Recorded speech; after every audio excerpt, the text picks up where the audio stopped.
નમસ્કાર વિદ્યાર્થી મિત્રો, આજે તત્વજ્ઞાનનો આપણું પહેલું ચેપ્ટર જેનું નામ છે વિધાનના રૂપો અને તેના પ્રકારો, જેના વિશે આપણે માહિતી પ્રાપ્ત કરીશું.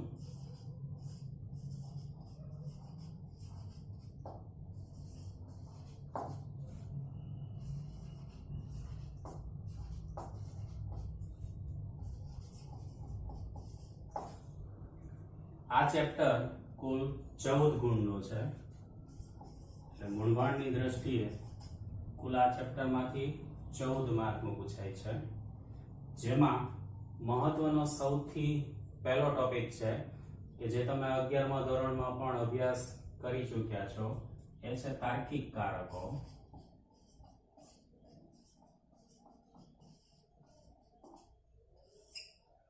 આ તાર્કિક કારકોને તાર્કિક સંયોગી પણ કહે છે.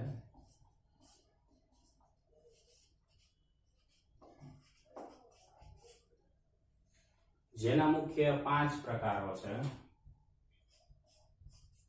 એક,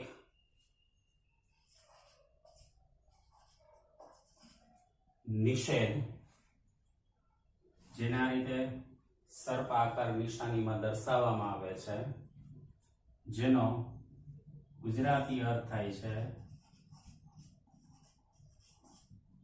નથી અથવા નહીં, અને તે એક વિધાનને જોડે છે, જેથી તેને એકમુખી તાર્કિક કારક કહે છે. બીજું,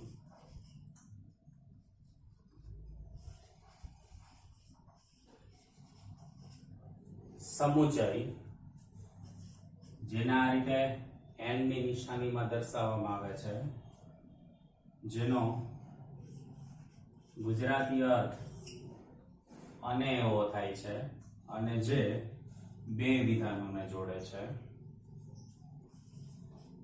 3,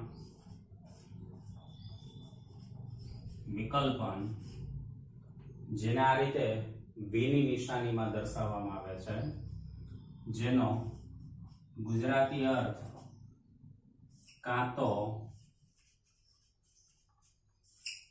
અથવા થાય છે. 4, શરતી, જેને આ રીતે તીરની નિશાનીમાં દર્શાવવામાં આવે છે, જે બે વિધાનને જોડે છે, અને જેનો અર્થ જો અને તો થાય છે. અને 5મો તાર્કિક કારક દ્વિશરતી,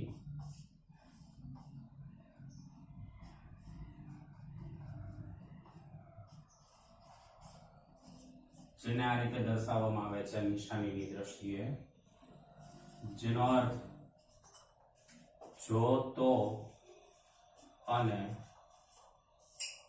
તો જ થાય છે, અને જે પણ બે વિધાનોને જોડે છે. અહીં વિદ્યાર્થી મિત્રો, નિષેધ તાર્કિક કારક ફક્ત એક વિધાનને જોડે છે, જેથી તેને એકમુખી તાર્કિક કારક કહે છે, જ્યારે સમુચય, વિકલ્પન, શરતી અને દ્વિશરતી આ ચારેય બબે વિધાનોને જોડે છે. જોઈ શકો છો તમે, અને બે વિધાનને જોડશે, કાં તો અથવા દ્વારા બે વિધાનને જોડશે, જો અને તો દ્વારા જોડશે, જો તો અને તો જ દ્વારા બે વિધાનને જોડશે, જેથી તેને દ્વિમુખી તાર્કિક કારક કહે છે. બોર્ડના પેપરમાં આવા વિકલ્પ પૂછી નાખે છે કે એકમુખી તાર્કિક કારક તરીકે કોનો સમાવેશ થાય છે, તો ખાસ ધ્યાને લેજો. નિષેધ જે છે કે જેને એકમુખી તાર્કિક કારક કહે છે, જ્યારે સમુચય, વિકલ્પન, શરતી અને દ્વિશરતીની વાત કરીએ તો એને દ્વિમુખી તાર્કિક કારક કહે છે. હવે આપણે એની જોઈએ વ્યાખ્યા. તો તાર્કિક કારકની વ્યાખ્યા આ રીતે છે: શબ્દ કે શબ્દ જૂથના ઉપયોગથી સાદા વિધાનમાંથી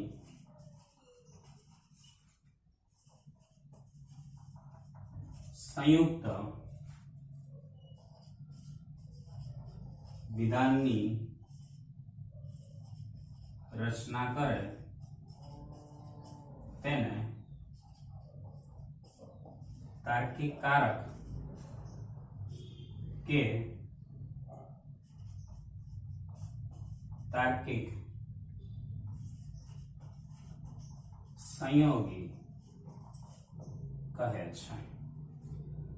વ્યાખ્યાના શબ્દને સમજીએ તો શબ્દ કે શબ્દ જૂથના ઉપયોગથી નથી, નહીં એક શબ્દ છે, કાં તો અથવા બે શબ્દનું જૂથ છે, જો તો એ પણ એ જ રીતે છે, જો તો ને તો જ જે પણ એકથી વધુ શબ્દ જૂથ છે.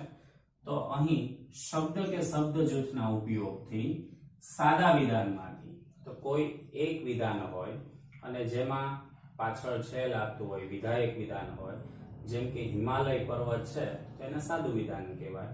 પરંતુ આ સાદા વિધાન એકથી વધુ જ્યારે જોડવામાં આવે છે અને ત્યારે જે વિધાન બને છે તેને સંયુક્ત વિધાન કહે છે.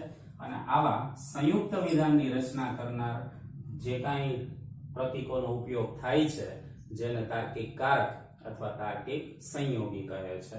તો શબ્દને આપણે એક વખત આપણે રિપીટ કરીએ કે શબ્દ કે શબ્દ જૂથના ઉપયોગથી સાદા વિધાનમાંથી સંયુક્ત વિધાનની રચના કરે તો એને કહેવાય છે તાર્કિક કારક અથવા તાર્કિક સંયોગી. હવે આપણે જોઈએ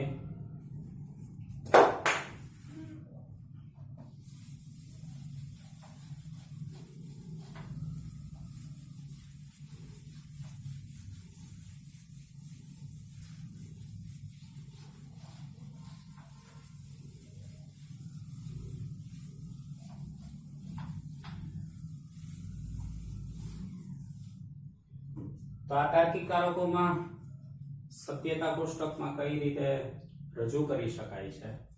તો સૌપ્રથમ વાત કરીએ આપણે નિષેધ.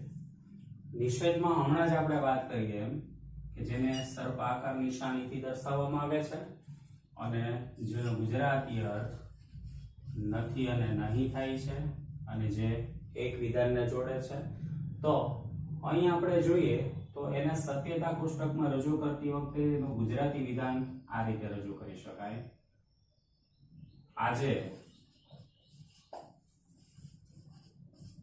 રવિવાર નથી.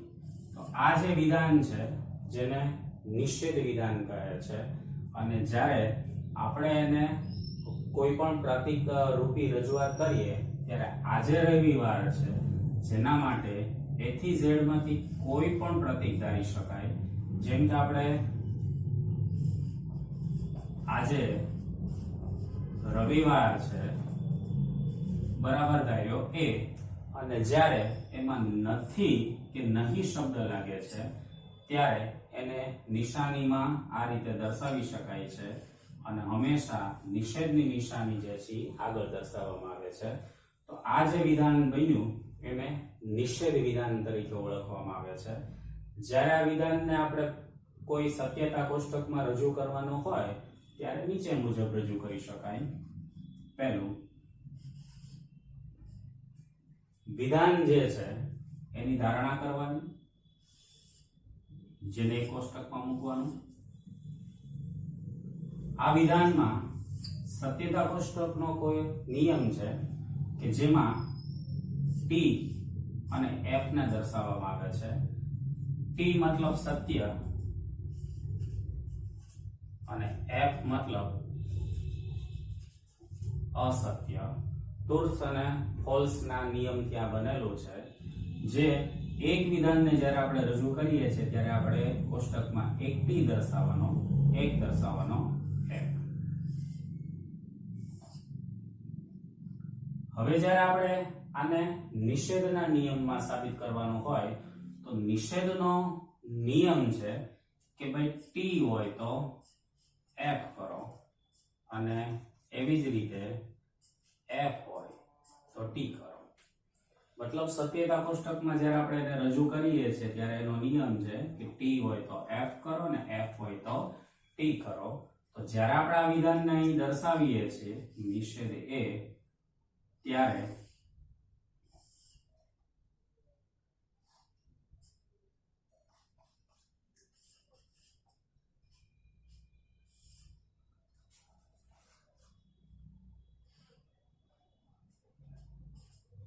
નિષેધ એને, ત્યારે એના સત્યતા કોષ્ટકના નિયમને આપણે ઉપયોગ કરીએ છીએ.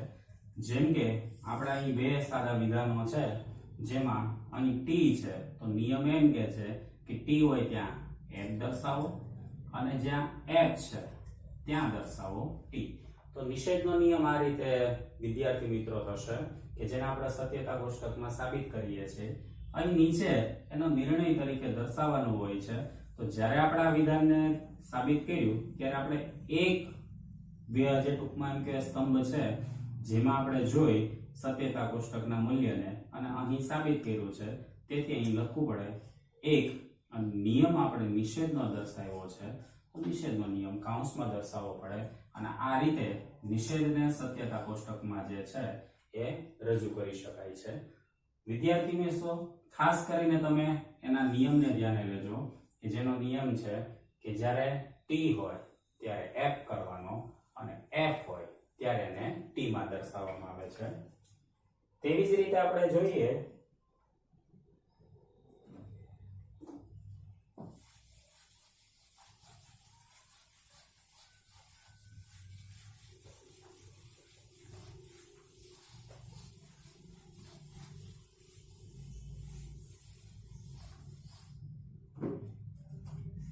સમુચયને.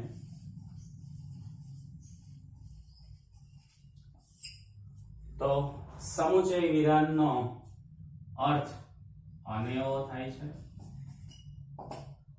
સમુચયને આ રીતે n ની નિશાનીમાં દર્શાવવામાં આવે છે અને સત્યતા કોષ્ટકમાં જ્યારે આપણે એને રજૂ કરીએ છીએ ત્યારે સમુચયનો નિયમ છે કે જો બે વિધાનોમાં ટી હોય તો ટી કરવાનો અને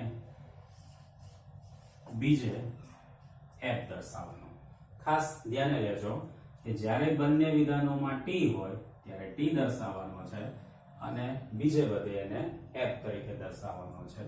સમુચય વિધાન કહીએ તો અને દ્વારા બે વિધાનને જોડે છે, તો આપણે આ રીતે જે છે એમ કહેવાય કે વિધાનોને દર્શાવી શકાય કે હિમાલય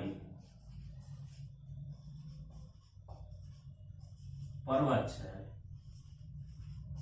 અને ગંગા નદી છે.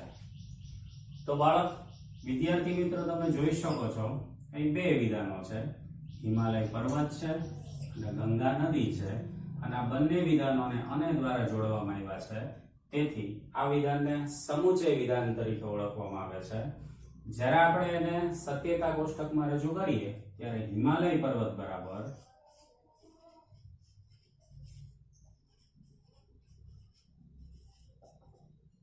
A થી Z માંથી કોઈ પણ શબ્દને ધારી શકાય.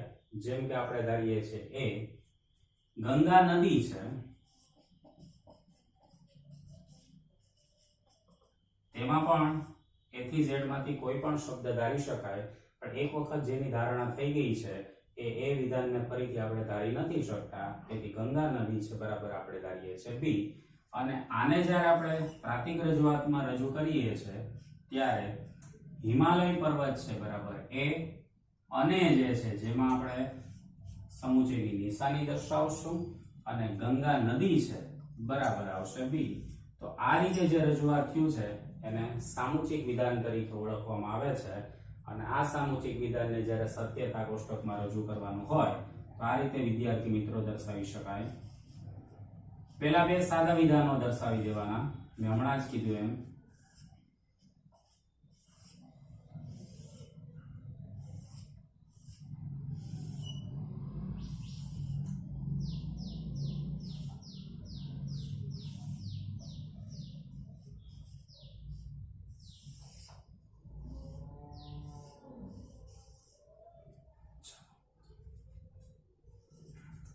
અહીં આપણે એ સમુચય બી વિધાનને સાબિત કરશું. તો હવે જ્યારે બે સાદા વિધાનો હોય ત્યારે સત્યતા કોષ્ટકની હરોળ થાય છે 4. જ્યારે એક સાદું વિધાન હોય, જ્યારે હમણાં આપણે જોયું નિષેધમાં, ત્યારે સત્યતા કોષ્ટકની હરોળ થઈ હતી 2. જ્યારે બે સાદા વિધાનો હોય ત્યારે સત્યતા કોષ્ટકની હરોળ થાય છે 4 અને જેને આ મુજબ રજૂ કરી શકાય. હું જે નિયમ શીખવાડું છું એ ઘણા બધા શિક્ષક મિત્રોથી અલગ રીતે આ નિયમ જોઈએ છે. પણ એ બહુ સરળતાથી તમને યાદ રહી જશે અને ક્યારેય પણ તમે જ્યારે સત્યતા કોષ્ટકને રજૂ કરો છો ત્યારે તમારે કોઈ પણ પ્રકારની ભૂલ નહીં થાય. સૌપ્રથમ આપણે છેલ્લા વિધાનથી સ્ટાર્ટ કરવાનું અને ત્યાં એક ટી મૂકવાનું અને એક એફ મૂકવાનું. ખાસ વિદ્યાર્થી મિત્રો જોજો, છેલ્લા વિધાનથી સ્ટાર્ટ કરવાનું, એક ટી મૂકવાનો, એક એફ મૂકવાનો. જ્યારે એની બાજુમાં આપણે મૂકવાનું થાય ત્યારે બમણાનો નિયમ એટલે કે ડબલનો નિયમ યાદ રાખવાનો. અહીં એક ટી છે તો અહીં બે ટી દર્શાવવાના અને અહીં એક એફ છે તો અહીં બે એફ દર્શાવવાના. મતલબ એ વિધાનમાં જે છે બમણાનો નિયમ આપણે લગાડશું બે ટી અને બે એફ. જ્યારે બી વિધાનમાં એનો ફરીથી જે નિયમ છે એ મુજબ આપણે ટી એફ દર્શાવી અને પદને પૂર્ણ કરશું. જેમ કે આનો નિયમ છે ટી અને એફ, તો ફરીથી એક ટી અને એક એફ દર્શાવી અને પદને આપણે એને પૂર્ણ કરશું. હવે આપણે જોઈએ તો સમુચય વિધાનની રજૂઆત. તો સમુચય વિધાન જે છે જેને આપણે જોયું કે એ અને બી દ્વારા જોડેલું છે, તેથી આપણે સત્યતા કોષ્ટકમાં એ અને બી ના સત્યતા મૂલ્યને જોવાનું. અને સમુચયનો નિયમ સાવ સરળ છે, જે નિયમ કહે છે કે બે ટી હોય ત્યાં બે ટી હોય ત્યાં ટી દર્શાવો અને બીજે બધે દર્શાવો એફ. તો અહીંયા વિદ્યાર્થી મિત્રો જોઈ શકો છો કે અહીંયા બંને પદમાં ટી છે, તેથી આપણે અહીંયા એને ટી તરીકે દર્શાવશું. અને અહીં બંને વિધાનો જે છે કે જેમાં ટી નથી એટલે નિયમ એમ કહે છે કે જ્યાં બંને ટી નથી હોતા ત્યાં એફ દર્શાવવાનું, તેથી આપણે અહીંયા એફ દર્શાવશું. અહીં પણ બે ટી નથી તેથી અહીંયા એફ દર્શાવશું. અહીં પણ બે ટી નથી તેથી એફ દર્શાવશું. અને આ રીતે આપણે એને સત્યતા કોષ્ટકમાં રજૂ કરી શકાય છે. ફરીથી જોઈ લેજો વિદ્યાર્થી મિત્રો, બંને ટી હોય ત્યાં ટી દર્શાવવાનું છે અને બીજે દર્શાવવાનું છે એફ, તેથી આપણે બંને ટી હતા ત્યાં ટી દર્શાવ્યું અને અહીં બંને જગ્યાએ ટી ન હોવાથી ત્રણેય જગ્યાએ આપણે એને દર્શાવ્યું છે એફ. તેથી સમુચયનો નિયમ થશે ટી હોય ત્યાં ટી અને બાકી બધે એફ. જ્યારે આપણે આને રજૂ કર્યું ત્યારે આપણે 1 અને 2 નામના સ્તંભમાં જોયું, મતલબ 1 અને 2 સ્તંભમાં જોયું, તેથી લખવું પડે અહીંયા 1 અને 2. અને નિયમ આપણે સમુચયનો જોયો એટલે કૌંસમાં આપણે સમુચયની નિશાની દર્શાવશું. તો વિદ્યાર્થી મિત્રો તમને આ યાદ રહી ગયો હશે કે સમુચય વિધાન જે છે અને દ્વારા જોડાય છે, બે વિધાનોને જોડે છે. સમુચયની આ રીતે નિશાની દર્શાવવામાં આવે છે. સમુચયનો સત્યતા કોષ્ટકનો નિયમ છે કે બે ટી હોય ત્યારે ટી દર્શાવો, બીજે બધે દર્શાવો એફ. અને આ રીતે સમુચય વિધાન જે છે એ બે સાદા વિધાનોને જોડે છે અને એને જ્યારે આપણે પ્રાતિક રજૂઆતમાં રજૂ કરીએ ત્યારે આ રીતે સામુચિક વિધાન બને છે. અને એ સામુચિક વિધાનને જ્યારે આપણે સત્યતા કોષ્ટકમાં રજૂ કરીએ તો આ રીતે એને દર્શાવવામાં આવે છે. ત્યારબાદ વિદ્યાર્થી મિત્રો જોઈએ આપણે વિકલ્પન.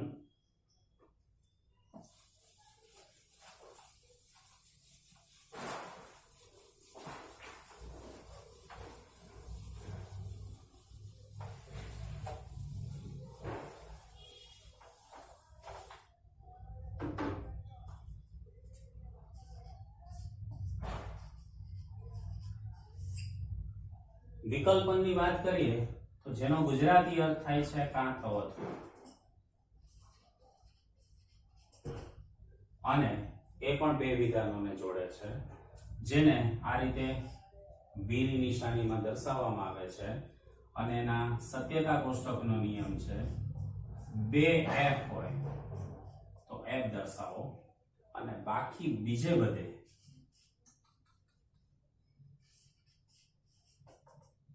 ટી દર્શાવો.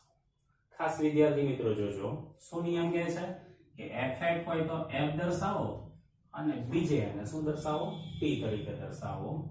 વિકલ્પન વિધાનની રજૂઆત કરીએ તો જેની રજૂઆત આ રીતે થાય, કાં તો હું આજે જઈશ અથવા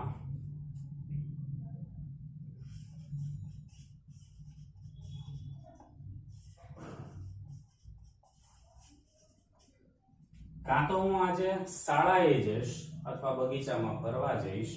અહીં હું શાળાએ જઈશ એક વિધાન છે અને બગીચામાં ફરવા જઈશ એ બીજું વિધાન છે. એટલે બે સાદા વિધાનોને વિકલ્પન જોડે છે અને જે કાં તો અથવા દ્વારા જે છે એને જોડે છે. જ્યારે આપણે પ્રાતિક રજૂઆતમાં રજૂઆત કરીએ તો હું આજે શાળાએ જઈશ, બરાબર, A થી Z માંથી કોઈ પણ શબ્દ ધારી શકાય એટલે એના બરાબર આપણે ધારીએ છીએ એ, અને બગીચામાં ફરવા જઈશ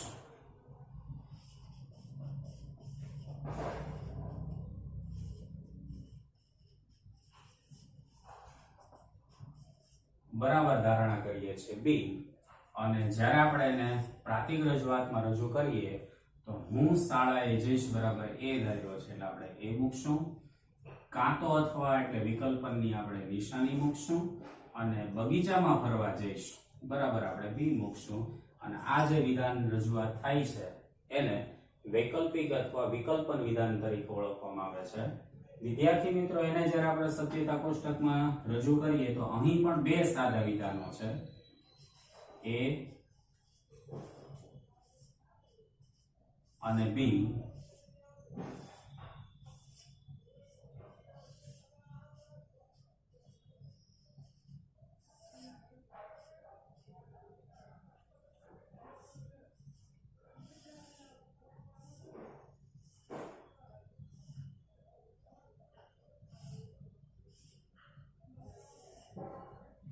તો વિકલ્પન વિધાનને આપણે અહીં મૂકી દઈશું. ચાલો વિદ્યાર્થી મિત્રો, મેં હમણાં જ તમને નિયમ જે છે યાદ રખાયો એ મુજબ જ આપણે નિયમને લખશું. છેલ્લેથી સ્ટાર્ટ કરશું વિદ્યાર્થી મિત્રો. સૌપ્રથમ એક T મૂકશું, એક મૂકશું M. બાજુમાં જ્યારે આવીએ છે, ભલે આપણે ઉલટા ચાલીએ છે પણ બહુ સરળતાથી આ નિયમ તમને યાદ રહી જશે. તો જ્યારે બાજુમાં આવીએ છે ત્યારે અહીં એક T ના બે T કરશું એટલે બમણા કરશું, અને એક F છે એના પણ આપણે બે F કરશું, અને ત્યાં પણ આપણે બમણાનો નિયમ ઉપયોગ કરશું, જેથી ખૂબ સરળતાથી ને કોઈ ભૂલ વગર સત્યતા કોષ્ટકની રજૂઆત કરી શકાય છે. અહીં બે T ને બે F દર્શાવશું. અહીં નિયમ રહેશે T ને F મતલબ એક એક સંખ્યાનો, એટલે ફરીથી પાછો એક T દર્શાવશું, ફરીથી પાછો F દર્શાવશું, અને આપણી હરોળને અહીં પૂર્ણ કરશું. જ્યારે આપણે વિકલ્પન વિધાનને રજૂ કરીએ છીએ ત્યારે એના સત્યતા કોષ્ટકનો નિયમ છે કે બે F હોય ત્યારે F કરવાનું, બાકી બીજે બધે કરવાનું T. જેથી અહીં આપણે જોઈ શકીએ છીએ કે ચોથી હરોળમાં બંને વિધાનોમાં F છે, તેથી આપણે અહીંયા F દર્શાવશું. અને બીજો નિયમ જો જોઈએ તો નિયમ એમ કહે છે કે જ્યાં બે F નથી ત્યાં બધે T દર્શાવવાના. તો અહીં પણ બે F નથી તેથી અહીંયા T દર્શાવશું, અહીં પણ બંને F નથી તેથી ટૂંકમાં T દર્શાવશું, અને અહીં પણ બે F નથી તો ત્યાં પણ આપણે દર્શાવશું T. તો આ રીતે આપણે એને રજૂ કરી શકાય. જ્યારે આપણે એને રજૂ કર્યું ત્યારે ત્રીજા સ્તંભને આપણે 1 અને 2 સ્તંભ પરથી સાબિત કર્યું છે એટલે અહીં આપણે લખી શકીએ 1 અને 2, અને ત્યાં આપણે નિયમ લગાવ્યો છે વિકલ્પનનો, જેને આપણે આ રીતે કૌંસમાં દર્શાવશું. તો વિદ્યાર્થી મિત્રો, ફરીથી એક વખત જોઈ લઈએ.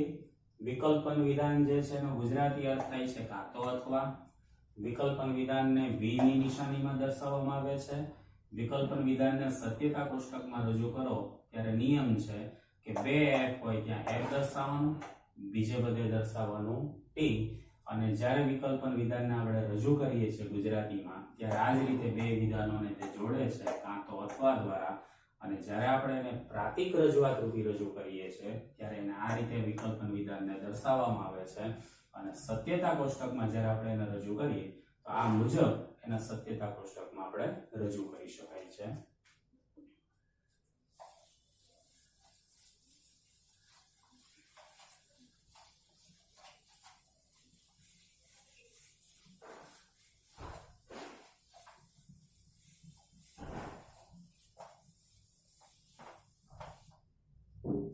ચાલો હવે વાત કરીએ આપણે શરતી વિધાન. શરતી વિધાનનો ગુજરાતી અર્થ થાય છે જો અને તો. તે પણ બે વિધાનને જોડે છે, જેને આ રીતે તીરની નિશાનીમાં દર્શાવવામાં આવે છે. શરતી વિધાનનો સત્યતા કોષ્ટકનો નિયમ છે કે TF હોય તો F દર્શાવો. ખાસ વિદ્યાર્થી મિત્ર જોજો કે જ્યાં T અને F હોય ત્યાં F દર્શાવો અને બીજે બધે દર્શાવો T. એટલે આપણે એને નિયમ તરીકે યાદ રાખશું કે TF હોય ત્યાં F અને બીજે બધે દર્શાવશું આપણે T. શરતી વિધાનને જે આપણે ગુજરાતીમાં રજૂ કરીએ તો આ રીતે રજૂ કરી શકાય કે જો વરસાદ આવશે તો પાક સારો થશે. અહીં વિદ્યાર્થી મિત્રો જોઈ શકો છો, વરસાદ આવે છે એક વિધાન છે, પાક સારો થાય છે બીજું વિધાન છે, અને આ બંને વિધાનને આપણે જો અને તો દ્વારા જોડીએ છીએ, તેથી એને આપણે શરતી વિધાન કહીએ છીએ. જ્યારે આપણે એને પ્રાકૃતિક રજૂઆતમાં રજૂ કરીએ છીએ ત્યારે વરસાદ આવે છે તેના બરાબર આપણે એ ધારીએ છીએ.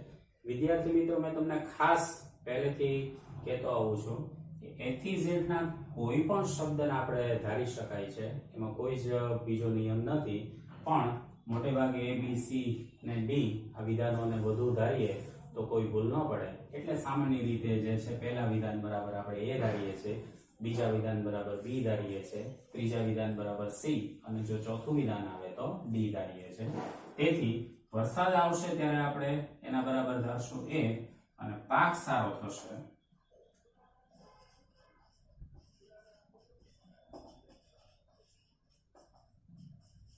એના બરાબર ધારીએ છીએ આપણે B. અને આ બંને વિધાનોની વાત કરીએ તો બંને વિધાનો જે છે કે જેમાં વરસાદ આવશે બરાબર આપણે A ધાર્યો છે તો A મૂકશું. જો ને તો એટલે કે શરતી પદના સંયોજક દ્વારા જોડાયેલું છે એટલે શરતીની નિશાની કરશું. પાક સારો થશે જેના બરાબર આપણે B ધાર્યું છે તેથી B મૂકશું. અને આ વિધાન જે બને છે એને શરતી વિધાન તરીકે ઓળખવામાં આવે છે, અને એને આ રીતે A શરતી B તરીકે રજૂ કરી શકાય છે. સત્યતા કોષ્ટકમાં રજૂ કરીએ તો જે હમણાં જ આપણે નિયમ જોયો એ જ નિયમ, એ જ રીતે રજૂઆત.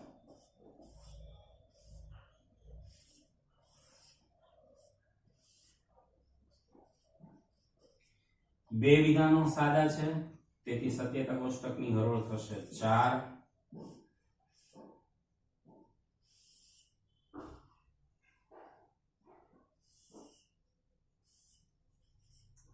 અહીંયા આપણે દર્શાવી દેશું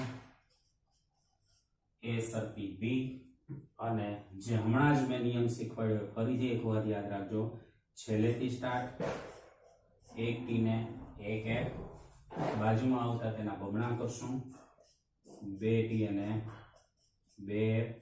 બમણાનો નિયમ 1 T હોય ત્યાં અહીંયા 2 T અને 2 F. અહીં એની હરોળ જે છે એના નિયમ મુજબ 1 T ને 1 F કરી અને આપણે એને પૂર્ણ કરી દેશું. શરતી જે છે જેનો નિયમ છે કે TF હોય ત્યાં F દર્શાવો ને બાકી બધે દર્શાવો T. તેથી આપણે જોઈએ તો સત્યતા કોષ્ટકની બીજી હરોળમાં પહેલું વિધાન T છે ને બીજું વિધાન F છે, તેથી નિયમ મુજબ આપણે અહીંયા F દર્શાવશું, અને જ્યાં TF છે ત્યાં આપણે F દર્શાવી દીધું, અને નિયમ એમ કહે છે કે બાકી બધે T દર્શાવો. અહીં બંને વિધાનોમાં પેલા T અને F ન હોવાથી અહીં આપણે T દર્શાવશું, અહીં પણ જે છે આપણે T દર્શાવશું, અને અહીં પણ આપણે T દર્શાવશું. જ્યારે આપણે આને રજૂ કરીએ છીએ ત્યારે આપણે ત્રીજા સ્તંભને 1 અને 2 પરથી સાબિત કરીએ છીએ, તેથી 1 અને 2 નિયમ આપણે શરતીનો લગાડીએ છીએ, તેથી કૌંસમાં આપણે શરતીની આપણે નિશાની દર્શાવશું. વિદ્યાર્થી મિત્રો, ફરીથી આપણે એક વખત જોઈ લઈએ તો શરતી જે વિધાન છે કે જેનો ગુજરાતી અર્થ જો અને તો થાય છે. શરતી વિધાન જે છે બે વિધાનોને જોડે છે.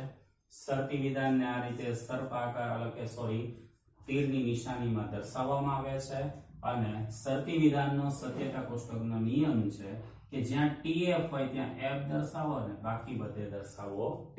તો ખાસ આ નિયમને યાદ રાખજો કે TF હોય ત્યાં F, બાકી બધે દર્શાવવાનું છે T, જ્યારે શરતી વિધાનને રજૂ કરીએ છીએ ત્યારે આ જ રીતે બે વિધાનો દ્વારા એને જોડવામાં આવે છે, જો અને તો દ્વારા. અને આ શરતી વિધાનો જે છે કે જેમાં ટૂંકમાં બંનેને જ્યારે આપણે રજૂ કરીએ છીએ ત્યારે આ રીતે એ શરતી બી રૂપી રજૂ કરી શકાય છે અને સત્યતા કોષ્ટકમાં આપણે હમણાં જોયું તે મુજબ આપણે એને રજૂ કરી શકાય છે. હવે આપણું છેલ્લું તાર્કિક કારક જોઈએ, દ્વિશરતી વિધાન.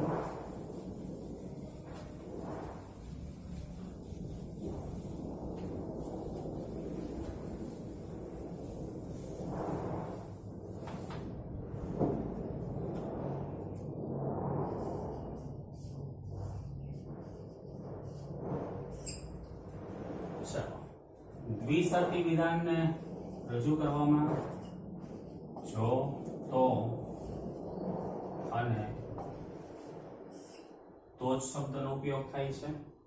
એ પણ બે વિધાનોને જોડે છે. આ રીતે દ્વિશરતી વિધાનને આ રીતે દર્શાવવામાં આવે છે નિશાની તરીકે. દ્વિશરતી વિધાનનો સત્યતા કોષ્ટકનો નિયમ જોઈએ તો એનો નિયમ છે કે જ્યાં બે ટી હોય, જ્યાં બે એફ હોય, મતલબ બે વિધાનોમાં ટી હોય, બંને વિધાનોમાં એફ હોય, તો ત્યારે દર્શાવવાનું છે ટી અને બીજે બધે દર્શાવવાનું છે એફ. એ નિયમ ખાસ ધ્યાને લેજો કે બંને ટી હોય ત્યારે ટી, બંને એફ હોય તો બી ટી અને બીજે બધે આપણે દર્શાવશું એફ. હવે આપણે એના ગુજરાતી વિધાનની વાત કરીએ તો એને આ રીતે રજૂ કરી શકાય કે જો કોરોનાની બીમારી દૂર થશે તો અને તો જ શાળા શરૂ થશે. કઈ ઉદાહરણમાં આપણે હાલની ભયંકર પરિસ્થિતિને ધ્યાને લઈને ઉદાહરણમાં આપણે એને જોડી દીધું છે અને આ એક નવી વાસ્તવિકતા છે. જ્યાં સુધી કોરોના બીમારી દૂર નહીં થાય ત્યાં સુધી શાળાકીય શિક્ષણ કાર્ય આપણે શરૂ નહીં કરી શકીએ અને આપણે આ જ રીતે ઓનલાઈન લેક્ચરો દ્વારા મળતા રહેશું. તો અહીં આપણે વાત કરીએ કોરોના બીમારી દૂર થશે એક વિધાન છે, શાળા શરૂ થશે એ બીજું વિધાન છે કે જેને જો, તો અને તો જ એવા શબ્દથી જોડવામાં આવ્યું છે. જેના આપણે રીતે થશે કોરોનાની બીમારી દૂર થશે. બરાબર આપણે એ થી ઝેડ માંથી મેં હમણાં જ કીધું એમ એ ધારીએ છે. શાળા શરૂ થશે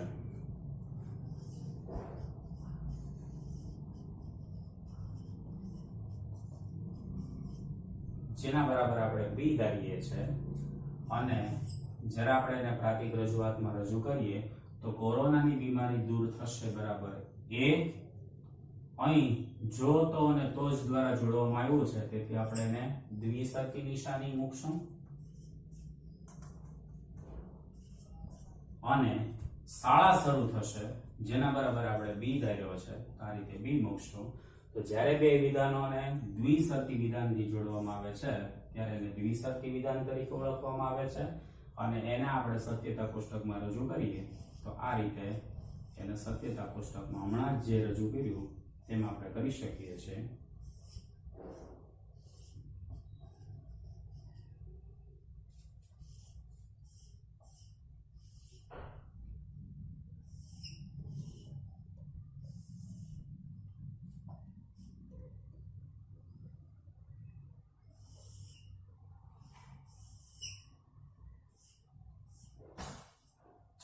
અહીં આપણે મૂકશું એ દ્વિશરતી બી. નિયમ હવે તમને બધાને યાદ રહી ગયો હશે કે બે સાદા વિધાનો હોય ત્યારે સૌ પ્રથમ વિધાનમાં મૂકવાનો એક ટી અને એક એફ, બાજુમાં એના બમણા કરવાના બે ટી ને એફ. અહીં ફરીથી ટી ને એફ કરી હરોળને આપણે કરી નાખશું સરખી. જ્યારે આપણે દ્વિશરતી વિધાનને રજૂ કરીએ છીએ ત્યારે દ્વિશરતીના સત્યતા કોષ્ટકના નિયમને જોઈએ તો નિયમ એમ કે છે કે બે ટી હોય તો બી ટી દર્શાવો, બે એફ હોય તો બી ટી દર્શાવો અને બીજે બધે આપણે એફ દર્શાવશું. તો આપણી સત્યતા કોષ્ટકની પહેલી હરોળમાં 2t છે તો ત્યાં આપણે દર્શાવીએ છીએ t અને એ જ રીતે વિદ્યાર્થી મિત્રો જુઓ તો ચોથી હરોળમાં 2f છે તો ત્યાં પણ આપણે દર્શાવશું t અને અહીં બીજી અને ત્રીજી હરોળમાં બંને t ને બંને f ન હોવાથી ત્યાં બંને જગ્યાએ આપણે દર્શાવશું f અને આને આપણે જ્યારે રજૂ કર્યું ત્યારે ત્રીજા સ્તંભને સાબિત કરતી વખતે આપણે 1 અને 2 એટલે કે દ્વિશરતી વિધાનને સાબિત કરતી વખતે a અને b માં જોયું તેથી લખશું 1 અને 2 અને દ્વિશરતીની નિશાની કરશું જેનો મતલબ થાય 1 2 પરથી દ્વિશરતીનો નિયમ આપણે સાબિત કર્યો છે તો વિદ્યાર્થી મિત્રો આજે આપણે અભ્યાસ કર્યો તાર્કિક કારકો વિશે તાર્કિક કારકો મેં તમને કીધા એમ 5 છે જેમાં નિષેધ એકમુખી તાર્કિક કારક છે જ્યારે સમુચય વિકલ્પન શરતી અને દ્વિશરતી દ્વિમુખી તાર્કિક કારકો છે તમે આ અભ્યાસને ધ્યાને લેજો સત્યતા કોષ્ટકના નિયમ જે મેં આજે શીખવાડ્યા છે તે ઘરે તમે એની પ્રેક્ટિસ કરશો અને ખાસ કરીને તમે જે છે એના નિયમને જે છે પાકા કરજો આવતા લેક્ચરમાં ફરીથી આપણે નિયમને જોશું તો ખાસ ધ્યાને લેજો નિષેધનો નિયમ છે કે t તો f કરવાનો f તો t કરવાનો સમુચયનો નિયમ છે કે બંને t હોય તો t કરો બાકી f કરો વિકલ્પનનો નિયમ છે કે બંને f હોય તો f કરો બાકી t કરો શરતીનો નિયમ છે કે tf હોય તો f દર્શાવો બાકી બધે t દર્શાવો અને દ્વિશરતીનો નિયમ છે કે બંને t અને બંને f હોય ત્યાં t દર્શાવો અને બીજે બધે દર્શાવો f ચાલો આવતા લેક્ચરમાં આપણે વધુ આનાથી આગળનો અભ્યાસ કરીશું કે જે તમને ટૂંકમાં તમારા અભ્યાસલક્ષી કાર્યમાં મદદ રહે. અસ્તુ.